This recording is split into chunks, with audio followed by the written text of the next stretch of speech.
Good afternoon mga kabeng-beng. Isang mapagpalang araw po sa ating lahat. Especially sa ating kabeng-beng na si Sir Earl David Pamukol. Ayan, Sir Earl David Pamukol ng Iloilo. Sir, salamat po ulit. So last week lang mga kabeng-beng, manlapat hammer frame type naman po yung kanyang kinuha. Ngayon mga kabeng-beng, PCP naman po, no? So yan, after ng CO2, so nagustuhan yung ating unit mga beng-beng, PCP naman daw po. So ito, Scorpio PCP naman po, naka 24 inches na steel barrel. Then ayan po, regulated po 3,000 PSI maximum input, 1,800 PSI output. Then ready for ano na po ito, attachment for quick reloader ng Manchester, pwede siya, no? Naka BSA black powder 4x16x44. Ayan po, regulated din po. Output po niya is 1.8, 3,000 PSI maximum input po, no? So syempre mga beng-beng, hindi po magtatapos dyan yung ating video na hindi po natin itinitest ito. So salamat po ulit kay Sir Earl David Pamukol para sa kanyang second unit. So 1 week lang yung pagitan mga beng-beng. So ito na naman po, no? So salamat po sa ano sir, tiwala po. So ayan, paipit na natin mga beng-beng para ma-test na po natin, no? So ayun po yung ating steel plate,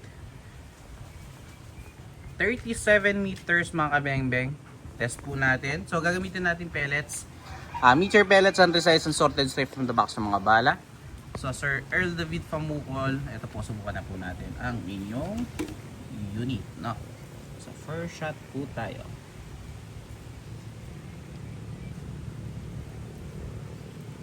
First shot po ng ating Scorpio PCP. First shot.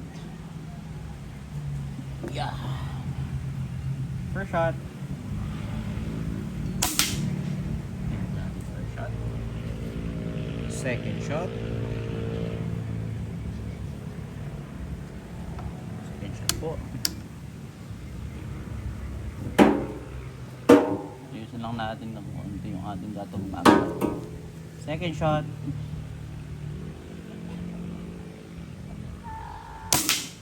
Pellet to pellet po mga kabeng-beng. So kahit gumalaw po yung ating gato, tignan nyo naman po naka-zero. It means naka-zero talaga yung ating unit dahil nagalaw na po. Then itinutok ko lang ulit doon at tumama ulit. Sa pangatlo, grabe, patama siya. Pellet to pellet po. Pang-apat,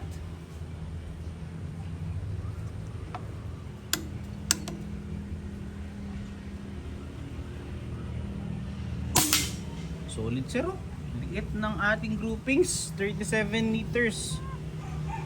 At pang-lima,